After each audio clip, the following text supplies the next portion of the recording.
course, fundraising does not depict success, right? Because you raise $50 million does not necessarily mean that you are successful. That plays a key role because it means some people with money actually see your product or your startup as what's putting in their own money. Yeah. We have a saying internally, everything is an experiment until it works out. The basis for every one thing, it was not written in stone. It was an experiment. The reality is we don't have enough resources to push an infrastructure to the market. So what has worked in Web2? Products. So if you want to build, you don't come and build something that you will need $100,000 to just move it from the ground. How will you move it? It's not realistic. When you want to build products that you don't need a lot to get traction. In getting not even capital alone, or in getting people to be convinced of whatever you're building is traction. In fact, we don't have any African blockchain product that has reached Series A funding. That's why we need to try to change the narrative, which is successful products. Let's have successful products. We are not doing it for just community again. We want the community to push a successful product so that this successful products will become like our evidence globally that this is what we've been able to do. Africans need to make sure that they are building things that can scale easily. You don't need too much to push it. Once you need too much to push it, it will die.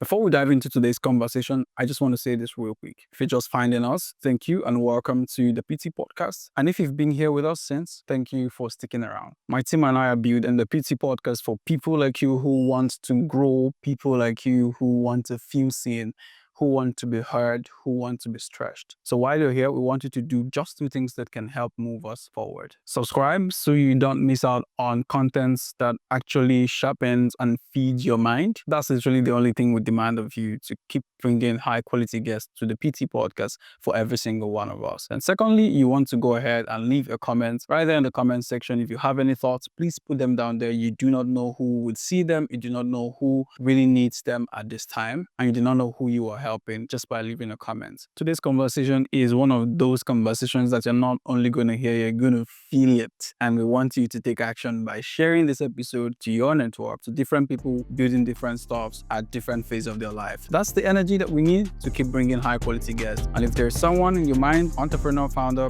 builder, whoever it is that you would like us to speak to, please write to us and we'll definitely make that happen. All right, let's dive in real quick to this one. Now, the question is, do you believe that Africans should ignore infrastructures and focus on the actual product that solve daily problems, electricity, communication, the basic African need, as opposed to building tech that you're literally not using here right now? So I'm not sure I actually made it shit like that, but I think I've made it shit before around building products that solve basic African needs versus infrastructure. I'm very sure I've made something like that. I'm a very big proponent of we starting from the product layer to the infra layer. So I'll summarize everything you just said in two different sections, right? So there is the product layer and then there is the infra layer. The product layer being products that solve the everyday need of Africans, right? And then the infra layer here basically means infrastructure tech that actually powers most of these products. You understand? So of course, you need the infrastructure to build the products, but we don't need to have indigenous infrastructure before we can build the product layer. We can use infra that exists. It's already existing, right? Do you understand? Yeah. Before I pick a side, right, one of my very good examples is look at the unicorns we have today. We have 4 unicorns from Nigeria. In Africa, I think there are more, right? But I'm just more familiar. More popular ones, yeah. Flutterwave. And there are Money Points, OP, and the other guys are coming up. Do you understand? Yeah. All of these entities are products. They're not infrastructure, right?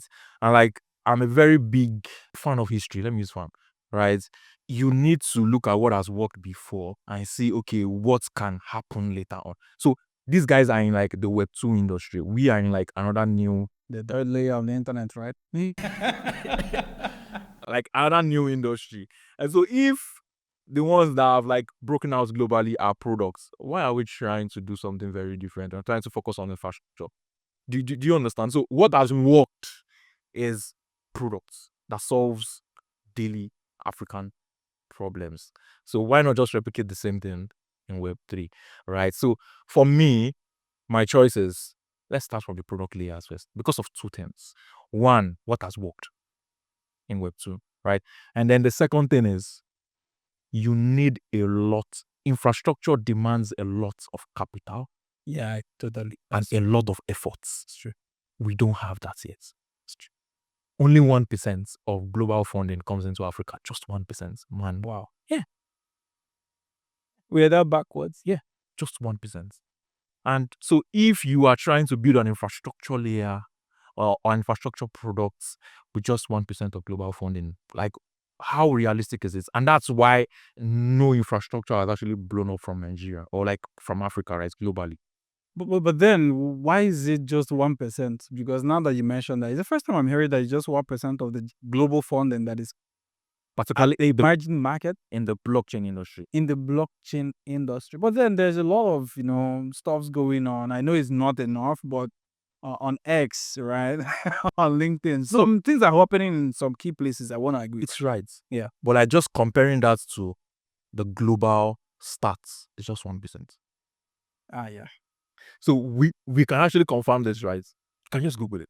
The last time I had Ebunayo on the pod, we were talking about why brain drain, right? The discussion around brain drain. No, a lot of people don't want to talk about it, but he was asking questions like how many of our runway as firms and companies are up to certain amounts that these people use for just research and development. Yeah. Right. So now I'm not going to argue that, but I think the most important thing is to state why it's so.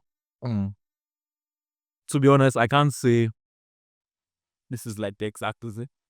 But like I think one thing is the globe still sees, and it goes back to the product layer, infrastructure layer argument.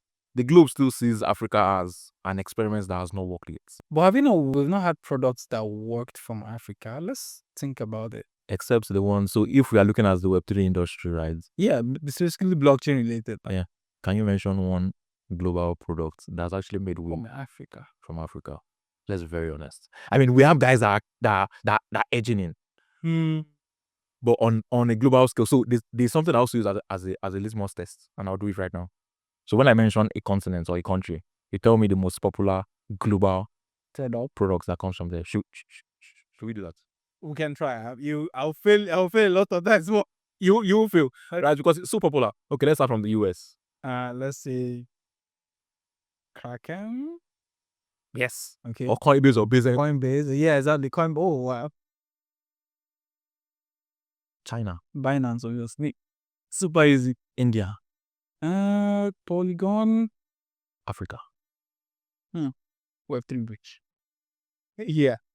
So we are getting there, right? What I name Web3 bridge because the things that the ecosystem leaders right now in Africa are doing is key and important. Yeah. So we moved from being very jargony, for lack of better terms, to actually funding and paying attention to what really matters, human capital development. If we must achieve these things that we're talking about now, it goes back to the roots of what is even important and how can it be achieved. So shouts out to those products, but on a large scale, a unicorn in the blockchain space, I'm not sure.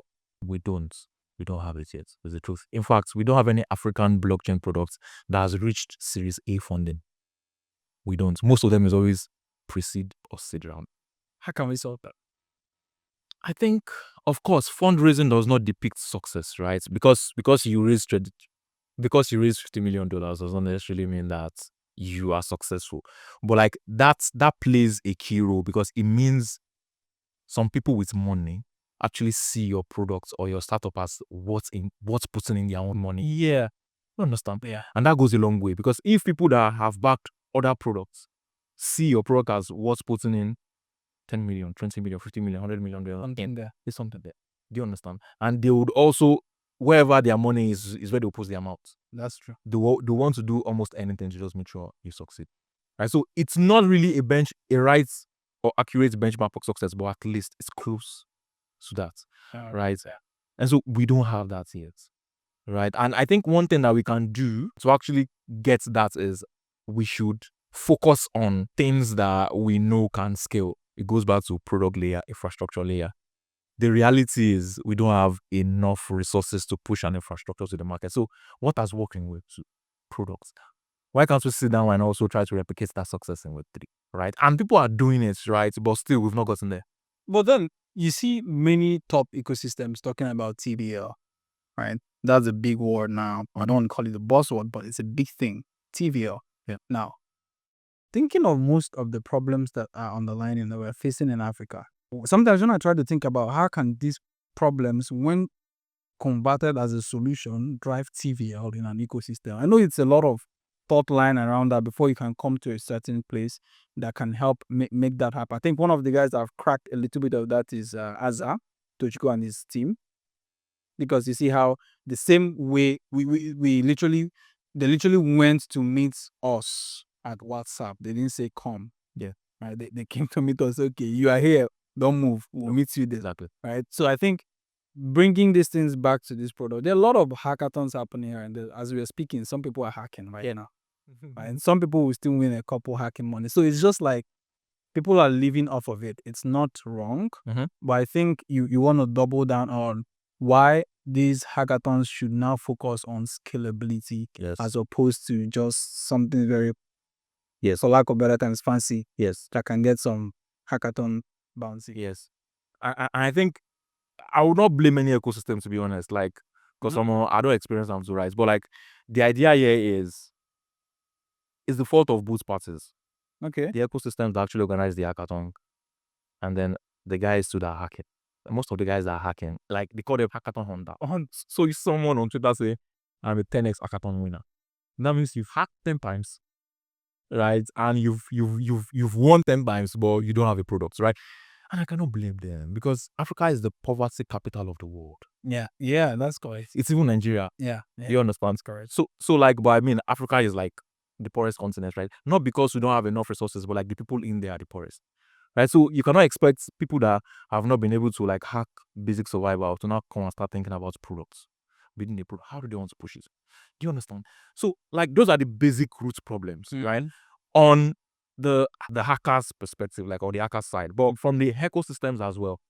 When you are organizing hackathons, what is the long-term plan for the guys that participate in this hackathon? Are you intentional enough? And you see, this same thing was what we sat down and thought about last year at Biz, right? I had previously worked at Polygon, right? And I've seen this things. And so coming into Biz and trying to like drive growth for them, I knew that was like one of the lessons that I had there. Like, why are we having a lot of hackathons and we don't actually help to push? I think I made a tweet regarding that. Yeah. And we don't push these products like after the hackathon. What's the point? And that was really what made us different towards like NoBlocks, Paycrest, and Azza last year. NoBlocks won the first on-chain summer hackathon. That's Paycrest by Chibi. And then Azza won the Biz Around the World build-out like November. And the idea was, now they've won. What is the next step? And so every week there was a follow-up. Every single week. Okay, guys, what's the next step? What's the blocker? We don't have this and this and this. How can we help? Do you understand? And the reason why I said I cannot blame ecosystems is not every ecosystem has the resources and the connection that Coinbase have. Right? That is like one thing that actually helped Biz. Right? So and some leg in some places. Oh, bro. I mean, like, and even the resources as well. Okay, so you need this and this. So for instance, let me give a very good example. As I finished the hackathon, they won. They came to Kenya. They gave them the prize, right? At that time, we didn't have. It was the learning from that time that actually helped us improve the base batches that we did last 3 months, right? But at that time, it was just hack build-a-thon, and then we give the prize, and then that's it. And when he won, what next? And so the idea was, okay, let's help you get your first 100 users. And so Base will play the part in getting the first wallet account activations. Yeah, the first 100 users for Hazard. Okay. So they built the whole product in the Biz Batches hackathon first, right? And then they won. And then when they won, okay, so what can we do to help you get your first 100 users? He also had his friends, right? So he told them about Azza, try Azza. Then one thing that we also did was we do something called Product of the Week in the Biz ecosystem, where everyone in the Biz ecosystem, like in Nigeria, at a point in time, would actually use their different skills to spotlight a particular product for that.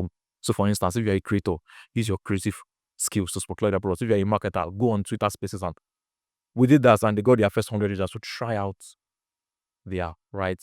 When they tried it out, he created a group to keep them on WhatsApp. Yeah, a community. This was this year? This was last year.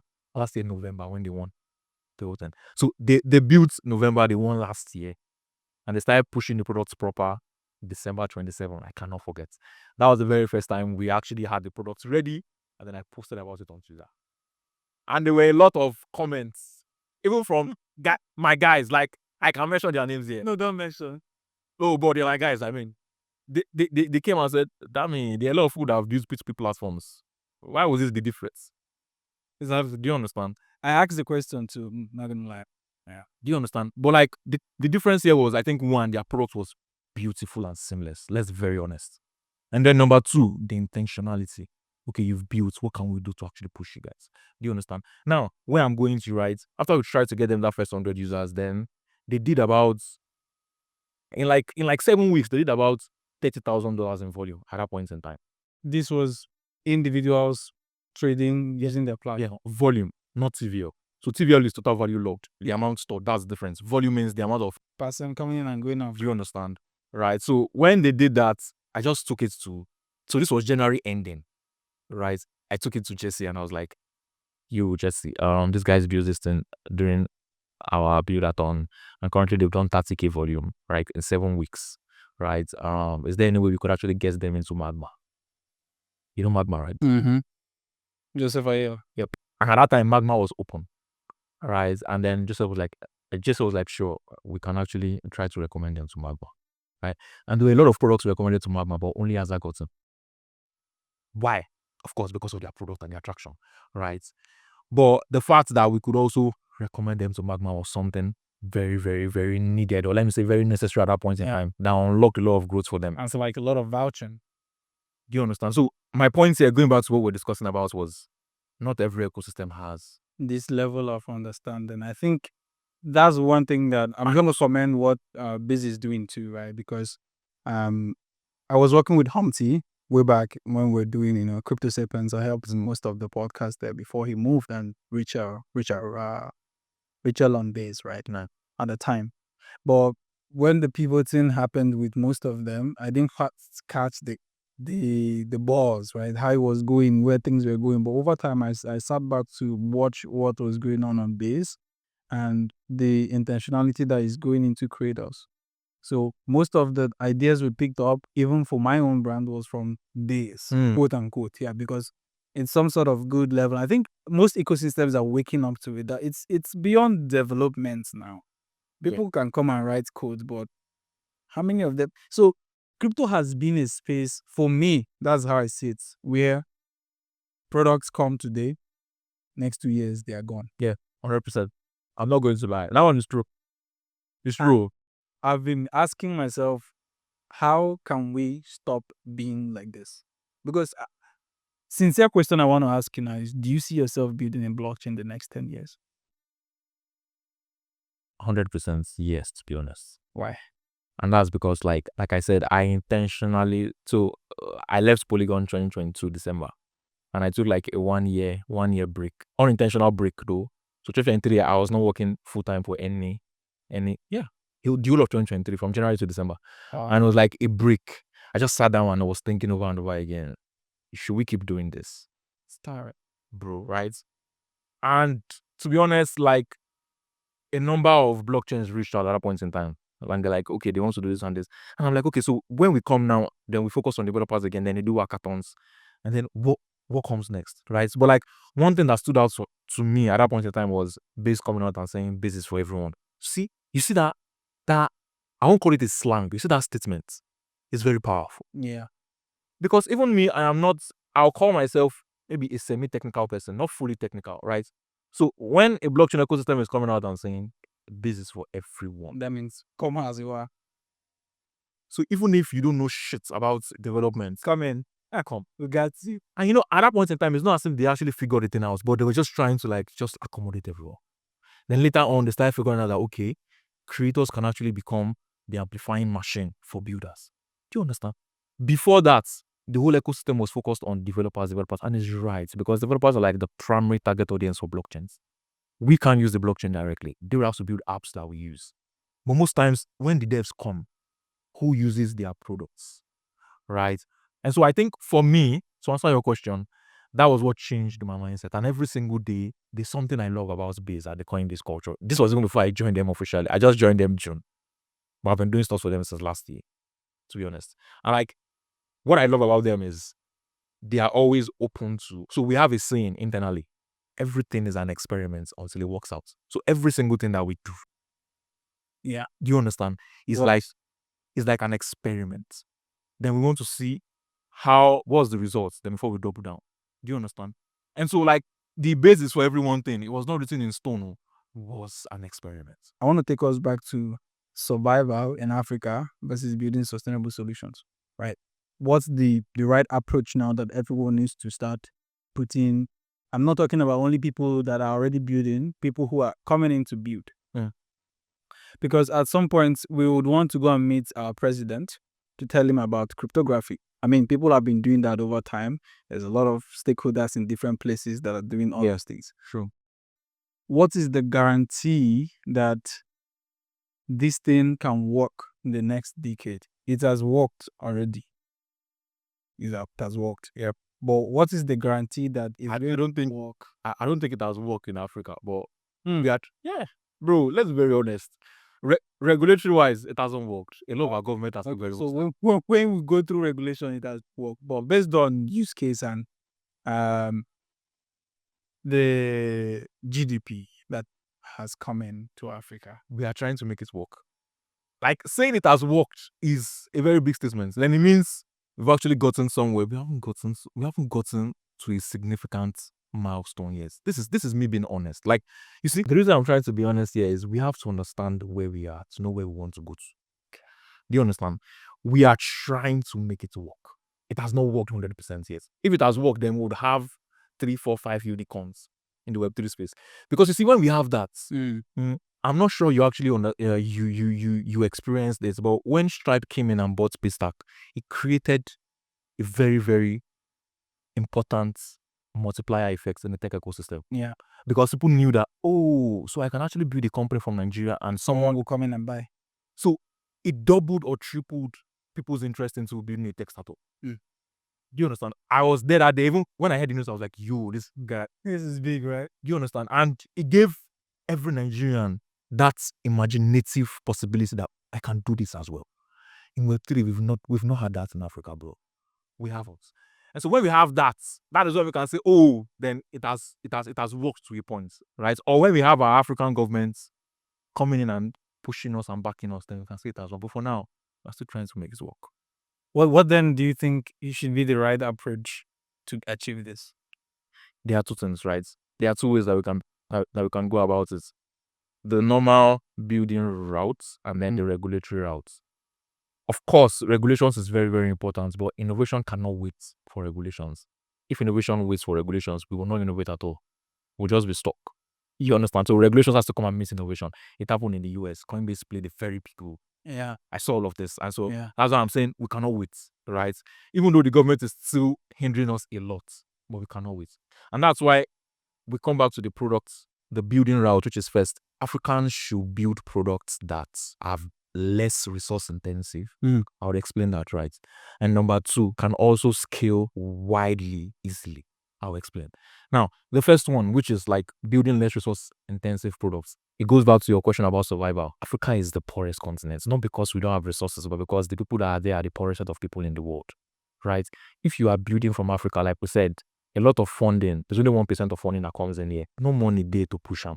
So if you want to build, you don't come and build something that you will need $100,000 to just move it from the ground.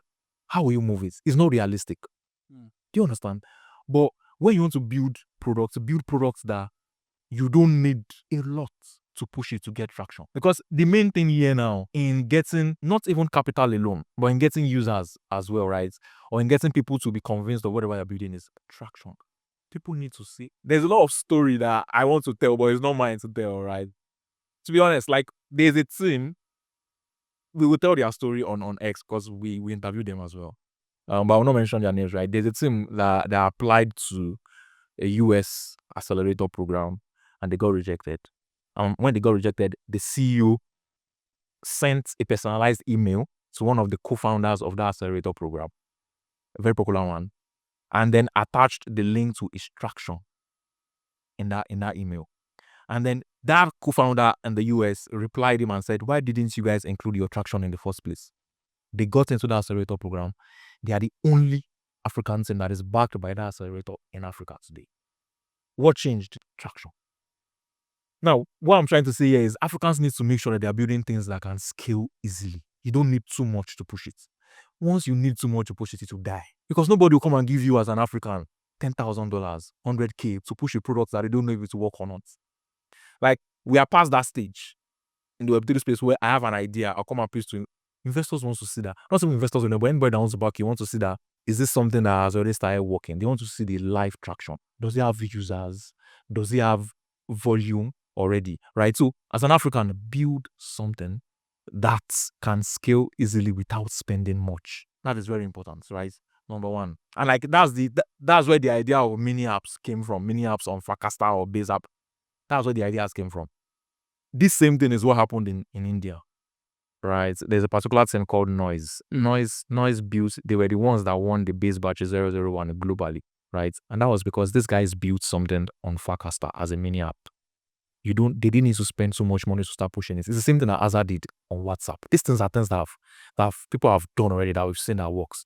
Azar didn't need to spend money on trying to register their app on App Store or Play Store, or trying to convince Google to.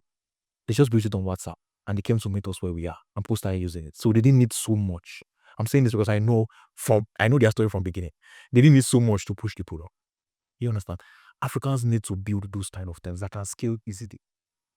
Another part is scaling globally as well, right? But that is not for everyone. That's not, yeah. It's not for everyone, right? It's why to solve local problems. Yes. So some people want to solve local problems, but some people want to actually build something that can go global. There's something Njoko is currently building, which is Liquid. Yeah. You understand? Something that can go global very easily, because that is also very good. You know why? Because then the world can see that, okay, Africa is not just this island on its own. People can build things from Africa that can go global. Everyone can use it. Those things actually help change the narrative. You understand? So like the build, I'm still on number one, building routes, building things that are less resource intensive, building things that can scale easily and also globally, if that's something that you want to pursue. Do you understand? That is it, right? That is like the very first step. And we've seen it work for Azar. We've seen it work for even Indians as well. Noise, right? And that is something that we need to double down on. We are seeing it currently. Well, then I'm just going into that. Then the second one is like, because like there are a lot of products that haven't been built in the base ecosystem, and like you just know, okay, so you need like 100K to get this off the ground. Nobody wants to back something that does not even have early signs of PMF. Nobody. So they have to come to product market fit first. You want to build things that you want to build it. You as a founder wants to build something that people will use. Investors or anybody that wants to back you or support you also wants to see that what you are building is something that people will use. Nobody wants to back an idea. Not anymore. We've burnt a lot of money to where it takes space on idea. Is the truth. Like, let's tell ourselves the truth. We've bought so much. So much. So like, I think that is like the first thing Africans need to know, right? So when you're trying to like build the next thing, sit down and look at it. Is it resource intensive or no, not? Building infrastructures there to keep a lot of Africans in Africa, most of the skills in Africa, with rewards, right? Very, very important and crucial. And right now, you see a lot of people are striving, even me and you, we are looking to build more globally, which is like, I mean, the end point of everything. But you can see that when I asked Ayodeji this question, he said, why do you want to keep talents in Africa? He asked me back, why do you want to keep talents in Africa? I'm like, I don't know. But at the same time, I'm thinking there should be balance, because nobody is looking to build anything that will solve some internal problems and some villages in Jos. Everybody is running to go and build some hyper scaling, different names that are... And I think that is not 100% right, to be honest. Like, and that's what I'm saying. Some people want to build globally. Some people too have to build locally. Like, you have to build to solve a local problem as well. Well, but then you can see that when we're talking of this adoption, some local problems have not been solved using blockchain. So one, not every problem can be solved using blockchain. Right? Which type of problem do you think can solve? We have bad roads, and it's the truth. Blockchain cannot solve those bad roads. It cannot. We need the government to come and step in and solve that, or a wealthy private man to come and do the roads for us. We don't have electricity. Blockchain cannot solve that. Like, That's very honest. I think a lot of us don't have a lot of jobs. Blockchain can help in solving the job issue because then if you create more startups, those startups, if they become successful, they can employ more people. That solves it in a way. But blockchain cannot do it alone. Blockchain cannot do it alone. So there are some problems that blockchain cannot solve, right? But for the ones that the blockchain can solve, people that want to actually take a shot, let them take a shot. Not everybody will want to build the next, I don't know, next global stuff, right? We need to also solve local problems that the blockchain can solve. A very good one that I always try to like point out or highlight over and over again is we are in Ghana, yeah, me and you, right? To send money to Nigeria is actually and that is Ghana and Nigeria. Now imagine sending money to a country like Malawi. So You see how it's been long I had that country. you see how But let's talk about sending the cross-border payments around those places. You posted something, I think, some days ago about some Francophone countries who are doing most of those things. Yeah. Do you want to highlight that? Yes, I might not be able to highlight the particular company in question, but like, yes, I can actually dig deeper into that conversation, right? So like, those are the kind of local problems that I feel we can solve. They are worth solving because the blockchain can help us. Like, the blockchain can help solve those problems, right? I mean, you can send stablecoin on Base today and they will charge you like 12 pesos. Yeah. And the person will get it in like 2 seconds. These are the local problems that the blockchain has proven to solve and we can take a shot at, right? But like, I don't see what stops us from like using that to solve these local problems, right? So again, you can try to solve a global problem if you feel you are up for it. If you also want to solve a local problem, you can solve a local problem. But for like the francophone one, that one is it's a no-brainer, right? There are some countries, they are like key countries in Africa today. We call them like the giants. Nigeria, Kenya, South Africa. They are the hot markets, right? Everybody's building there. And so because everybody's building there, there's a lot of infrastructure there. But I think we are still letting go of some untapped areas, especially the Francophone countries. I can't really say I have any Francophone friend who is building with me on blockchain. A lot is hard. Maybe language barrier problems and whatnot. There are few people, but I think most resources now needs to start moving into those places. They boots on ground. Let's actually get most of these conferences that we're hosting. No shit, right? Can we just move most of those funding to send them? You know, if you're a Christian way back growing up, we do stuff called evangelism. They send people into the field to go there. Right? Do some education. We've not solved the education problem. So you see, it's actually very, very, very, very easy to see. But like, you see, yeah, it's true. The groundwork that you need to do those things is hard. So for instance, let's say we want to replicate Itakra that happened here in a country like Cote d'Ivoire. Yeah. First and foremost, how do we want to? So first, we need to figure out how to pay all of the vendors that will be coming there. I've been asked to do that, right? Then number two, we need to figure out how to get people from different places, from Nigeria or from Ghana to Cote d'Ivoire, right? All of this logistic problem. Number two. Number three, when people actually get there, how do we want to do the language barrier thing? So do we want to organize the whole event in French or in French and English? So if there is a way, you know, how the colonial masters many years ago penetrated the whole part of Africa. Let's use that model. It has worked before, following the lines of most of the things you mentioned, where these are stuff that have worked before. It's a no-brainer. So now, with questions you ask, there are vendors. People are doing wedding in Cote d'Ivoire. Ivory Coast is a very big nation. They've hosted AFCON. You know, they have good roads, even better than better than Nigeria. They have electricity, so good internet, good people. 24/7. Right? Education is high there. Now, I think what we want to do is look for how to set up international media nodes that can translate most of these contents in Francophone, right? In French, simple. So that people can understand. Then get key players. Sir Dami, you have to be there. No, it's true. You have to be there. It's true, to be honest. But like, again, it's just based on like intentionality, right? We need to be intentional. It's not easy. It will not be easy, but we need to be very, very intentional, right? In trying to make sure, okay, we want to do this there. And you are right. If we want to do it today, we can. We can. It will be much more difficult than doing it in like Nigeria or Ghana. Yeah. But we can. But we can. Once you break into Ivory Coast, you get those team on ground. The people that you have trained, most of the founder summits, most of the builder summits, most of these incubator programs, there are people who are building tech there as well that are looking for how to make it in the blockchain space. I've come in contact with most of them. Previously, when I was working with international media load under Bankless, we had people from Paris, we had people from France, right? We have people, different people. So those people are there. Most of them are knowledgeable already. So we add.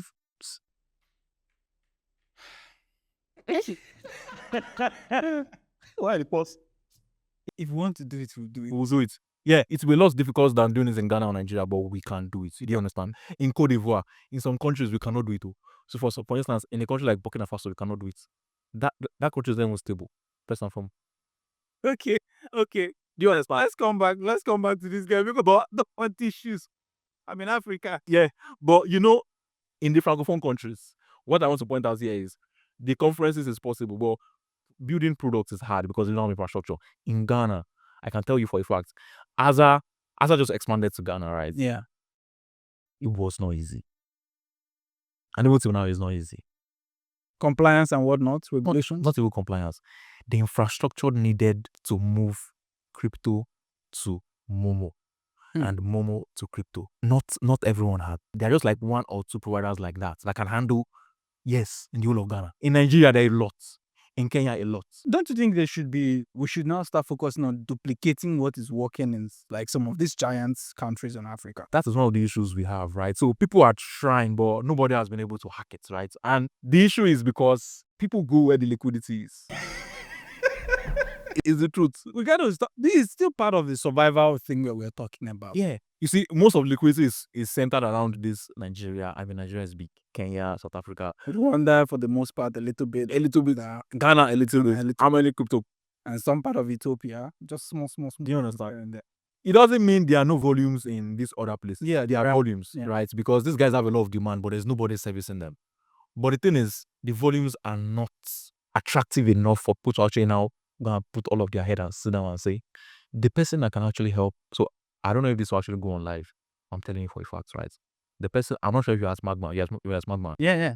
I was not a Magma, but I've had the visit out with you. So. The entity that can actually help to unlock access to USD. So either USDT or USDC in these African countries, particularly Central Africa, Malawi, Mozambique, and Francophone Africa, would actually tap into a lot of volume. So much, because there are numbers there. People are in Cameroon doing businesses. A lot of volume. Because it's hard for them. They want the USD, but it's hard. The same way we also want the USD. So like buying Bitcoin, mining Bitcoin, is that difficult? It's hard for them because they want to get access to the USD to save and also to be able to import and export, but they don't have access to that because their central banks don't have a lot of forex reserves and those issues. There's just a lot of volumes in those countries. Kenya Airways came out and actually said they have millions of dollars stock in Mozambique.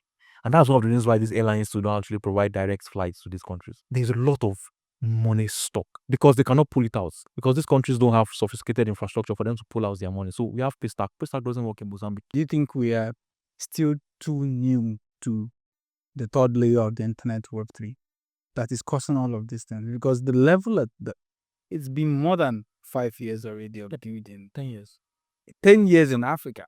Ethereum came into the world 10 years, right? Of course, but we cannot say Africa 10 years. Penetrating Africa, let's give or take 2019-ish, people like Ibunayo were already, they had some feats here. So 6 years plus now that Ethereum, expanded to Africa right now. You can still see that I know there is a lot of regulatory compliance problem going here and there, but I still feel like we're not tapped in. Do you think we are still new in this space in Africa?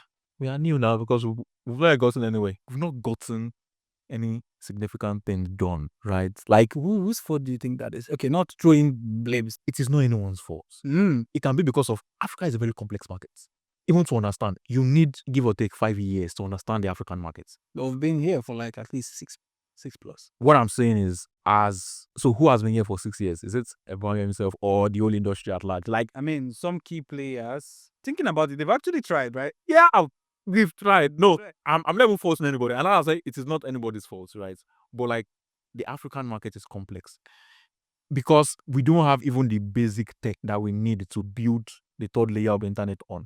The blockchain cannot stand on its own. The blockchain stands on tech. If you want to access the blockchain today, you need a phone, a smartphone, and uninterrupted power supply and internet. Nigeria. Ah, Bro, see, there's some parts in Nigeria that you can't even use. I think Nigeria is just Lagos, Abuja, and some key Enugu. It's like the regional headquarters of most of the geopolitical zones, right? We don't have even the foundation of tech. So now say we want to build the third layer of the internet.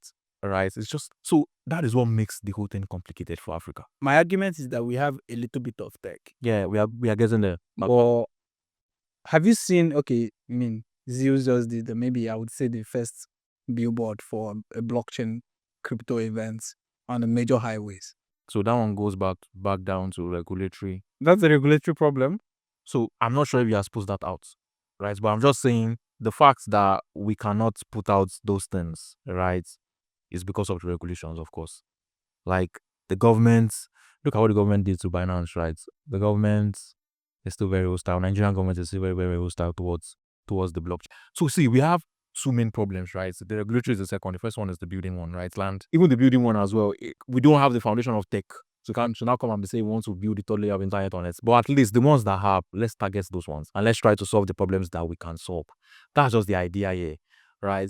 We cannot solve all of the problems, but the one that we can solve, let's try to solve them, right? It's like, so Africa is like an untapped mine, right?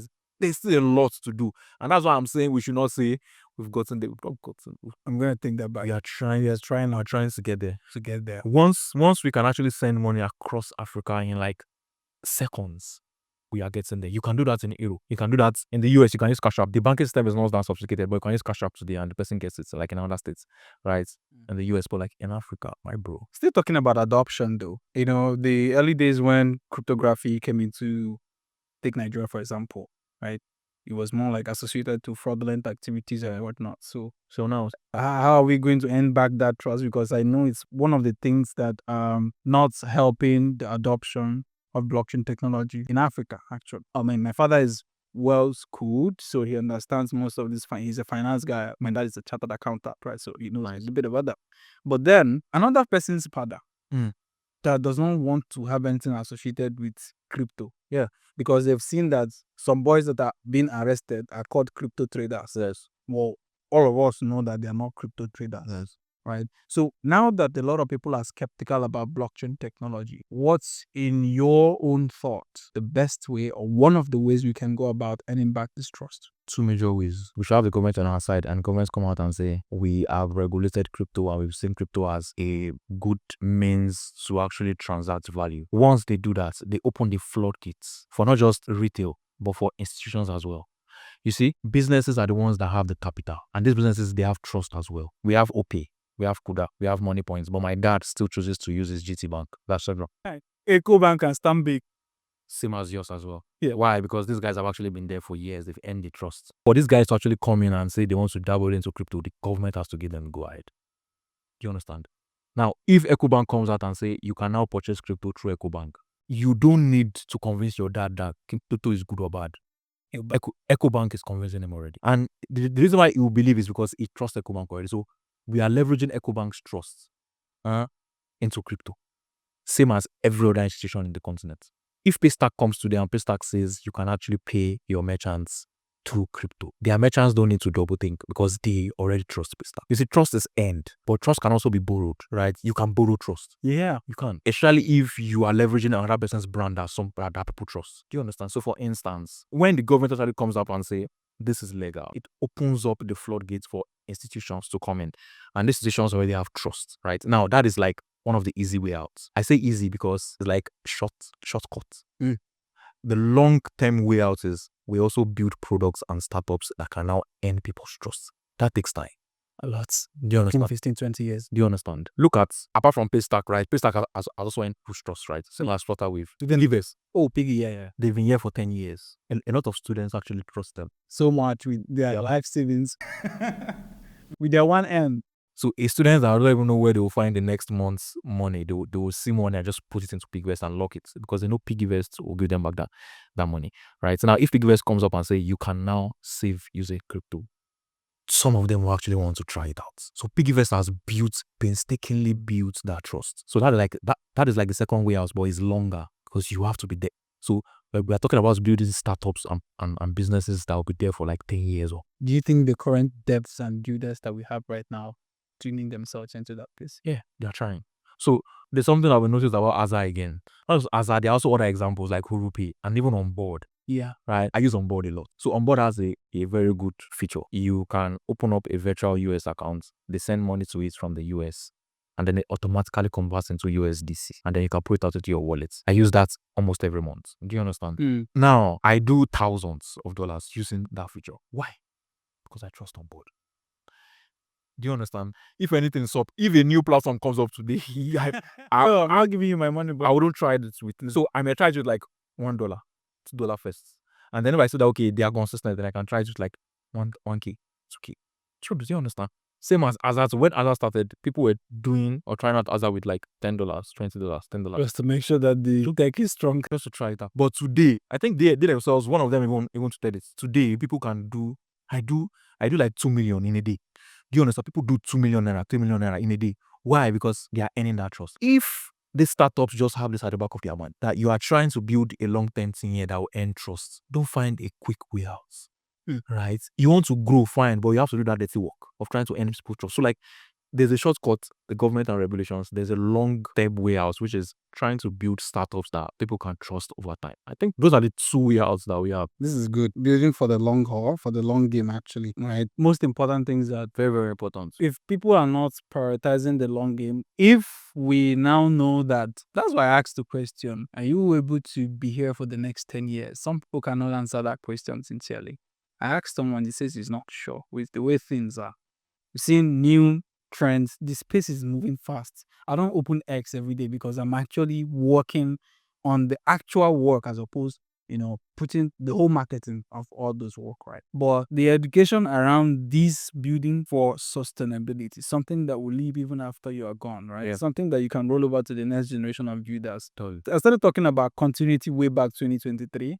I started saying, let's do apprenticeship programs. That was the name I used that time because as an Igbo man, I understand only one thing, apprenticeship. Igbo is good. That's what we know. That's what even our fathers, they bring us into apprenticeship when we are young in any business at all. So how can we adopt that same mindset and methodology in blockchain?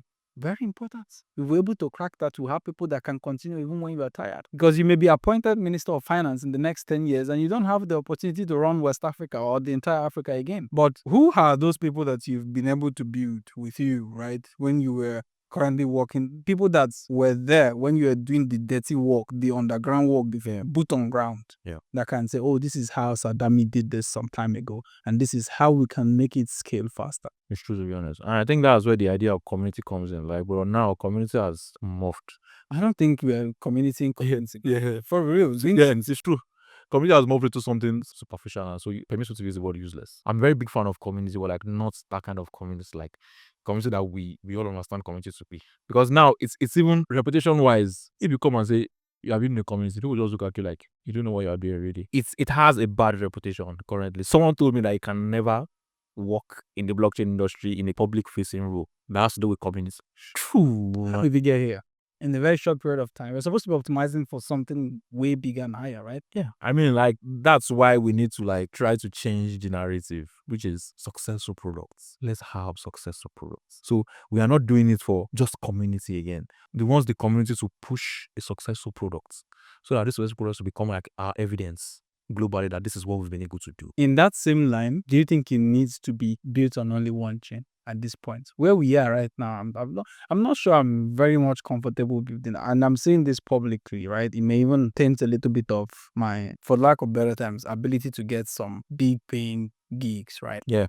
But I'm being very honest with myself. Yeah. I want to see a product that works. I want to use blockchain in such a way that I can preach the gospel. I call it the gospel because it's changing lives. It changed my life. So I want to tell other people. But how do we make it work without sticking to one chain? I actually also believe one chain cannot conquer it all. Thank you. Oh yeah, it's the truth. Like when Biz started, there was a saying, Biz is a bridge, not an island. So yesterday we launched something, right? So we launched a Solana Biz bridge. Yeah. We're talking. Yeah. Let's talk. Yeah. We launched it where if you are building on Biz, you can actually bridge your Biz assets to Solana and actually use them on Solana and come back again. If you also have your assets on Solana, you can actually bridge them to Biz, use them on Biz apps and bridge them back. Do you understand? In one click, right? The whole idea is going back to that philosophy of Biz is a bridge, not an island. And I think one thing I also try to do at Base in West Africa is you wouldn't see any of our products building on Base alone. They're always building on multiple chains. They might have like long-term alignments with Base in the sense where maybe they automatically settle all of their transactions on Base. That is not because we made it compulsory. That's because they feel it is much easier to use Base as their primary settlement layer because of maybe like the speed and the cost. Yeah. So that is like from a technical perspective, not because of we want to align. Do you understand? So even me too, I don't think one chain can't conquer it all. I think we should actually work cross-functional. Please, we have to. Yeah. Until we get there, I don't think we can even, because it's just like we're not united and we want to go and bring more people to not be united. It's sad. Someone told me yesterday, big chain actually, not going to mention their name, right? Said, it's either you believe in this vision or there are other meme pump, whatever thing out there that you can go and do and earn some quick buck. I'm like, oh wow. And we want to adopt, we want to tell my own Tinubu to come here. No, they don't do that. They don't do like that. To be brutally honest, they don't. So we have to maybe not entirely become one, but we need to begin to agree within ourselves. Yes, like that agreement is very important. Like we need to we need to act as one. Not all of this I am for. Like, I mean, I'm very transparent person, right? I work for Biz and I have a job to expand the growth of Biz, right? But my mission is to get successful products on Biz. If I just keep you on Biz alone, you cannot be successful. So I cannot achieve my goal. Do you understand? The only way you can be successful is if you have access to more users, more liquidity, more people. And you can only do that if you actually go into other chains that have this liquidity and users. How do we achieve, in your own terms, how do we achieve sustainable growth, in the blockchain space particularly? There's a lot of fundraising going on here and there, millions, thousands. A lot of TVL discussions, a lot of this. But then how do we achieve this whole sustainability that to the point that we're able to become universally adopted or continentally adopted as products? I think first and foremost, we need to know what is at stake, right? And like the word is not, I meant to say get serious, but like that's the word actually, because you need to understand, we need to understand, the founders need to understand that we are building here to get successful products. We are not building to raise funds and squander. We're not building so that we can deceive an investor or something. We're not building so that we can buy cars and carry women, right? We're not building just a community. We are building successful products that can become evidence and can open doors for the next generation. The same way Paystack opened doors. For a lot of us, yeah. Do you understand? So like I think that's where we have to start from. The vision. A lot of people don't have that vision. A lot of ecosystems don't have that vision. I'm sorry to say. They don't. Sad. A lot of ecosystems just see it as let's just come and bring people into the community. Community is good, but like we need successful products. We need that evidence. So I think we need to start from that wavelength, right? Or like from that thought. We need like everyone should know that okay, we are building successful products because we want to prove a point globally, right? I think that's something that we need to have. So that's number one. Because you see, all of our problems will get solved. Like Burna Boy said, if you don't get evidence, na true what they do. Like, it's the truth. So a lot of people came and Itakra week and the Magma week, and we had a lot of discussions. A lot. I will not want to, of course, say some here, right? But like, I could hear some say they've not sent a product from their Nigerian colleagues in their ecosystem. So okay, so all the money that they've been giving them, what have they been using it to do, bro? Like, so to build sustainable growth in the ecosystem, number one, we need to clarify the vision again and again. We need successful products that can serve as evidence. We need evidence. US have evidence. UK, they have evidence. I'm not sure they have evidence. Maybe. China, even China that is very hostile, they have evidence that they can prove to. Do you understand? Let's even not go with the hostility because. But then there's evidence. Canada has evidence. Which evidence do we have in Africa? So to build sustainable growth, we need to be intentional. We need to clarify that vision and make sure that we let the world know we have evidence and show that evidence. I think that is what we really, really need, my brother, because once we do that and once we get that, it's easy to solve for the remaining. So is it funding? Is it capital? Is it human employment? The reason why you go and meet an investor today and you talk, but because you don't get evidence. Actually, do you understand? Polygon changed a lot in India. I work with Polygon, I know. What Polygon changed for the Indian landscape is legendary. Because when people actually saw that, okay, in India, you can build $1 billion startup, their attention shifted towards India. Look at this today, people are fighting to actually open up or to have like branches. Let me use the word branches, right? In India. Today, even chains that don't even want to do anything in Africa. Actually, because there's evidence. What role do you think now that the ecosystem on its own has to play to achieve this feat? Just try to align founders and upcoming builders to that idea of successful products. That's it, right? Like, this is one, because when people watch this, then maybe they will see that, okay, Yeah. they understand this, Yeah. right? But like different avenues. So public speech in the conference, we let people know what matters is successful products, right? In our different weekly meetings, in our one-to-one conversations with founders, let them know successful products is the evidence that matters. But for a builder who is just like in the ideation phase, Ibuna said something, like, I'm going to put him on this. He said, he does not think a developer should just finish training and start becoming a founder at the time. And so, but for someone who is very, has a lot of ideas and is looking to move, what are those simple steps that he would tell them? Do X, Y, Z, take this one, this one, this one, this one, so that you can get to this one. I agree with the boy that you shouldn't just. So there's a saying: there's always an exception to every rule. I agree. There are some people that just from training alone, they have that they are born with it, and so they might fail the first, second, third time, but they would want to keep going. Some people like that, they are very crazy. You understand? But most people are not like that, right? And most people, they would want to, okay, after training, what do I do next? They would want to like learn or work under someone to understand how things are. Yeah, that's some industry knowledge. Right? But the jobs, or let me say the opportunity to work under someone is not there for everyone, right? And again, that goes back to where we started from, survival. So how then do they survive? So you have a lot of developers that have learned smart contracts for like 6 months and then they're doing nothing. They've gone back to ABBA or gone back to like to go and start doing something else. And so intentionality comes in, and I'll use what we've done as a good example. When I was doing stuff for them last year, I told Jesse one thing. I told him, say, Africa is very poor, right? Cannot tell could come and be building stuff when do they even know where their next meal will come from? So is there a way that we can actually be intentional in like trying to cover the expenses of these guys? And so we brought out something called, we call it the weekly rewards on Fakasta. The reason why we're using Fakasta is because Fakasta is a dev platform. It's easy to automate things rather than Twitter. And so the idea here is there is 2 if in weekly reward every week that is paid out. Yeah, that's happening since last year. And so if, for instance, you are building a project that will take you 6 months, so far you can show that in this week you made progress on your GitHub repo, right? You get entitled to take a share of this 2 if. It can be 50k, it can be 100k. But I mean, if when I was starting out and someone was giving me 50k every week, but even if it's 20k, I would go far. do you understand? Right? Because as I'm learning, You're being incentivized. or I'm like volunteering like somewhere else just to get knowledge, I have something coming for me. And so I can cover, okay, I want to buy food sharp. I can cover electricity bills and I cover fuel for generator. In Nigeria, we don't have 24/7 electricity. You understand? All of these things. Right? So like the intentionality comes into play. People want to survive. It is not everybody that learns that after training they will get somewhere that they will go and learn. Right? Some people would have to learn voluntarily without pay. Things like this help to just keep them going. So that is something that we've done, and I think it has worked so far. It has worked well. I don't think we need to even overcomplicate the whole idea of building in blockchain, because there are systems already in place in the Web2 space, in the governments. These things are not entirely new. It's been there. Incentivized internship. It's been in play for a long time. One thing you said, but like, who is paying that? I mean, in Web2 space, most times is the corporations. Most times is the alumni bodies, right? People that are passed out from a certain organization, like institutions, Old Boys Association, right? They are opening up sort of like a fellowship program for people to come in. Remember I mentioned how we wanted to start doing an apprenticeship program in blockchain space? Yes.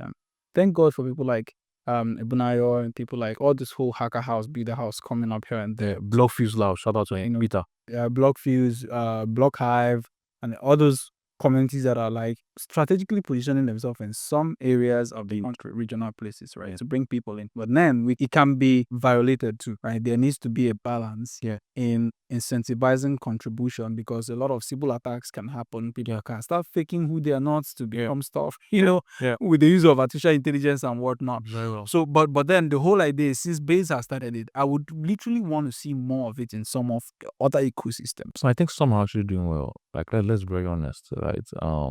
For instance, Super Team does bounce. It's a lot, They do bounties, right? Those bounties too are good. Even though like bounties are just like for the winners, right? So maybe like 100 can participate and only 3 will win. Still pushing them one way or another. Yes. So like a lot of people are actually doing it as well, right? But the main thing is just intentionality. We need to be very intentional. Like, we need to put ourselves in these people's shoes and look at it that, okay, if I was starting out right now, what will I need? So people just have to be like very, very intentional. I say something very well. intentionally. So I say business intentional a lot. That's because like don't just come and say you are building in Africa just for the grams or just for the pictures. Like just be very intentional. But for the ones that are already building though, how do you think they can get traction? The ones that don't have traction just yet. They need to work with ecosystems that can help them out, to be very honest. Some ecosystems have more visibility than others, is the truth. That's why go back to your point of one chain cannot do it alone.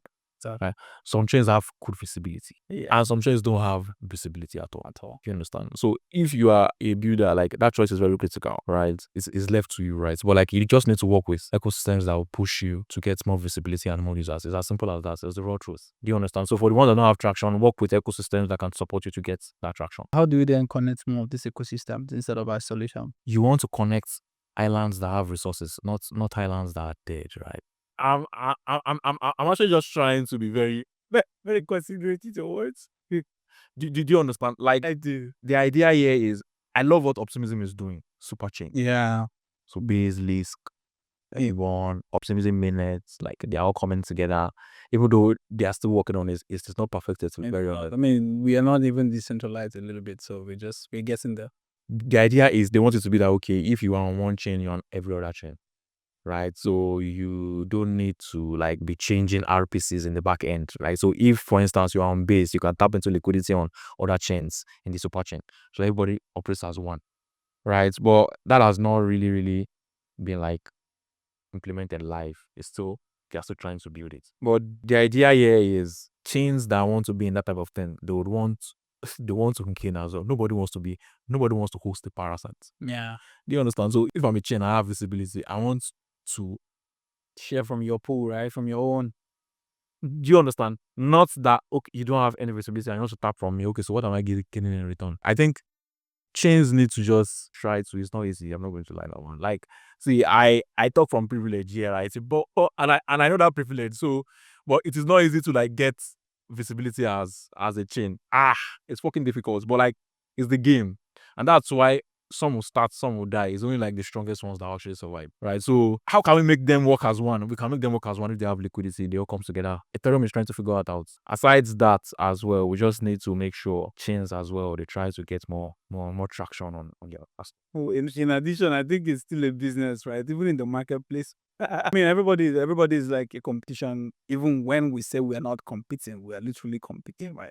But then, I mean, that's a very good one. I think I want to close out with this question. We've dealt so much on this whole topic of adoption in Africa. We hope that in this 100-part series that we still get the opportunity to have you come talk, once more about different other topics, 100%. niche based, right? But just closing out, I would like to pick your brain on your building. You have limited resources. When we say limited resources, like maybe you scratched just 10% of the surface. Out of these three things, which one do you think you need particularly to prioritize? Is it learning? Is it community building? Or is it shipping? Interesting. Of course, community building is actually out of it. If you substitute community building with like distribution or let me say marketing, then it makes sense. Okay. So as a founder, you want paying customers, right? So if you can actually build a pool of those paying customers even before you have the products, then you don't need any of that thing. Yeah, I mean, you solve the puzzle. you know. So I don't want to use community building. We can use distribution or marketing there, right? So like if you say the first one, learning, I don't have anything, right? But do I have the knowledge? Do I? Like I'm asking, do I have? So does the person have the knowledge, or you don't have anything? It's just starting out. I mean, that one is obvious now. You need to go and learn first. Okay. So you've scratched 10% of the surface. So you've gone from early beginner stage to like intermediate. I will suggest the person tries to like keep learning, right? But find ways to incentivize themselves or like get something as they keep learning. So just don't learn on hungry stomach or empty stomach. So it's either you try to get a job somewhere or try to tap into ecosystems that can actually incentivize you as you keep learning. But just something that will just keep you going as you learn. Are you able to create the balance there? Before you can ship anything, my brother, your stomach has to be filled or half shipped. You cannot ship anything on hungry stomach. That's you not actually have the patience to push it or like build it out because you are hungry. Do you understand?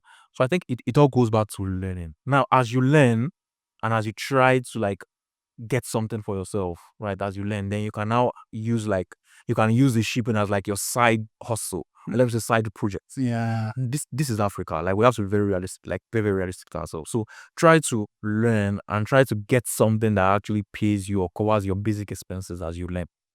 So it's either you get an internship or you get a job or you get an ecosystem where they can incentivize you to keep doing that. Right. And then you use your side time to build something by the side. That if it blows up, that's fine. There are a lot of products that started out today as hackathon projects.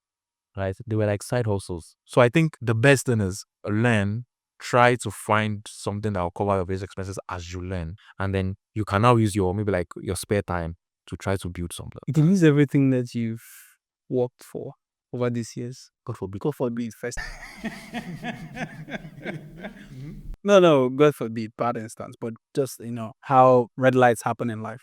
You've always been on green lights. All of a sudden, red light happens to you one way or another. It's like the law inevitable, right? Of course. How are you going to handle that? What are you going to do? So how do you pick yourself up? I have a very, very good experience. So this is not theory, this is practical. Yeah. I was working for my first ever job was with the Nigeria Stock Exchange. Yes. Yeah. You did the final book. I saw all of that. And then I left after 6 months. Right. And then for the next 9 months I was jobless. That even when I started regretting the leaving stock exchange without getting a job. That was a mistake that I don't think I would want to make again. Okay. Right? Don't leave your job until you get something else to replace. Unless maybe you have stacked money somewhere. Like I did this at Polygon, so I left Polygon without anything else. But I had saved money for like 1 year, so I was living. You understand? But now going back to my experience, right? Those 9 months were hell because I was trying to find a even part-time gig, right, in the Web3 space. It was hell. I shot 253 applications. So I didn't say I applied. I said I shot. And that was because apart from applications, I was shooting cold emails almost every day. I see a project that I like. I find out more about them for like 30 minutes. I find out the founder or the CEO or the CMO that has like authority or decision to make like decisions in the company. I shoot them a cold email. So there's a software that actually helps to like get cold email tools. That helps to like get email. That gets like emails from LinkedIn. So if someone comes to my LinkedIn and they need my official Coinbase email, there are tools that actually help them get. Yeah, and they are free. Mention one. If you just go on Google now and just type cold emailing tools, you see them. They are free. So of course there's a free version and paid version, but I didn't have money for a paid version. So free version is like maybe like I think 50. There's a cap, right? But like I was just doing that. Through this, I actually spoke with the CEO of blockchain.com, right? Even after Polygon, I still did this. Bro, I spoke with the Google team. Google has a Web3 team. That was when I knew they had a good head of Web3 as Google. I spoke with them. Like I'm saying, I lost it. I didn't lose it, like, but I left, but like I still lost everything at that point in time, right? And I just cold emailed these guys 253. I can never forget, right? And it was only the blockchain.com CEO that actually worked out to a point. So I joined them part-time as the assistant country manager in 2022 January. Now, and that's what I'm saying. If you are starting out fresh, going back, try to learn, but try to also get something that will pay. Shout out to Dre, right? Dre currently worked with RiseFest, but Dre was building something on BNB chain at that point in time. Yes, it was called Predix Finance, and he came to me and like, "Damn it, do you want to be my co-founder?" I don't have any money to be a co-founder, my bro, right? But I volunteered to help him at that point in time, and he gave me like some tokens, learn, but also get something to earn. So that kept me going to when I got a job with like blockchain.com. So what I'm saying here is, once you are starting out, right, and you have some kind of knowledge, try to get something that will be covering your bills. So it's either through internship, through volunteering, or through an ecosystem that incentivizes their people, right? Use that to cover your basic expenses as you also try out other things. I don't know, this has been an awesome one for real. Thanks, my chief. The reports that we'll need for this particular episode, but we can't dive into them because we can't capture everything in 1 hour. So we know that we still have another appearance of you on the Building and Blockchain. No problem, no boss. Thank you so much for joining us. And if you've been with us till now, it means just one thing, that you're super hyped and popped to build in blockchain. And we've done one thing on this episode. We've brought the West African lead for Coinbase, and we've had him talk about different things that can help you, topics that are extremely important. But then we have just one ask for you, right? This is just how you're going to pay us. Hit the subscribe button that you see there, and then bookmark this video for next time. It may not be very useful to you, but obviously you're going to need it in a couple more months to come. Now you have comments that you obviously want to put down there, arguments, things that you do not agree with, right? put them there in the comment section. Maybe not for you, but for other people that are going to see your comments and obviously want to double down on the whole idea of building in blockchain, especially from Africa. And then when you've done all of that, you've only done good to yourself. Your learning has led you to action, and then join Base. If you want to build on Base, build on any other chain that you want to build, but I'll recommend, build on Base at this point. Thank you so much for being with us until now. Thank you for joining us, Dami. Pleasure. See you on the next one.